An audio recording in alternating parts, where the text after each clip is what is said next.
On their last decision day of the year, the Supreme Court struck down one of the nation's toughest restrictions on abortion in a 5-3 decision. Joining me now is Cecile Richards, the president of Planned Parenthood.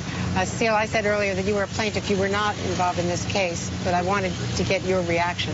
Sure. Well, thank you, Andrea. Look, this was a huge victory for women today, the women of Texas, but frankly, women all across the country.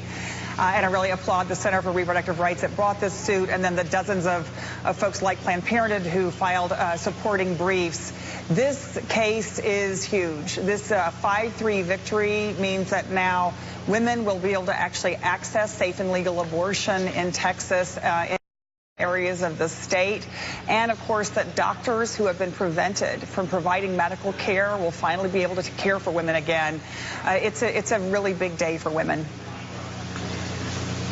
And what about the other states that have similar, there are 12 states that have similar restrictions? Do you expect that people will begin challenging those one by one? Absolutely. I mean, this is what this means now. I think the court has spoken decisively about that the laws have been passed in order that have nothing to do with women's health, but in fact have been passed just in order to make it more difficult for women to make their own decisions about their pregnancies. What this means is we can now challenge these not only in court, but work to repeal them state by state. Again, there's just no way to overstate what an important victory this was, and I think it really underscored the court's decision showed how much women have suffered in the state of Texas under this law. You know, it was really just about 3 years ago that thousands of people went to the Capitol day after day, and of course Senator Wendy Davis held her famous 13-hour filibuster. This has been a law that was never supported by the people of Texas. It was wrongly passed, and it's really wonderful to have this victory today by the Supreme Court. I was very struck, Cecile. Now, I could stand corrected because I was inside at that rally. It was very hard to hear the loudspeakers. But you had two women on the stage, two powerful, supposedly progressive Democratic women, but I did not hear them talking about this ruling. I had been told that they were going to add that to the speech, but then it was pointed out to me by someone involved in that planning that Cincinnati is what they call a pro-life area, and that there are political drawbacks to talking about abortion rights with in this kind of community. Well, I've been following the case, so I didn't follow this most recent rally.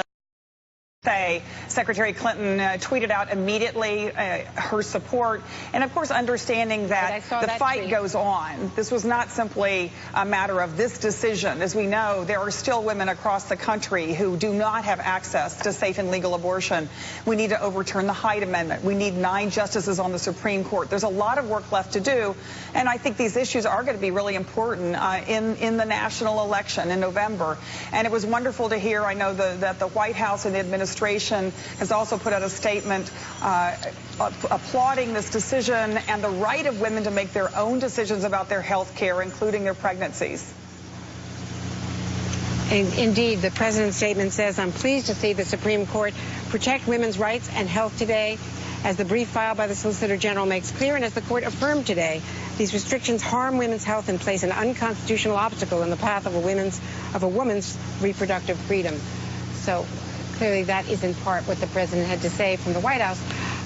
At this point, does that take some of the emotion out of the political debate over the Supreme Court if abortion is, at least for now, off the table? Or as you point out, there's a lot of work from your perspective more to be done. There is a lot of work left to be done. And of course, this is a country that believes that abortion should be a decision that's left up to a woman and her doctor, and firmly support that.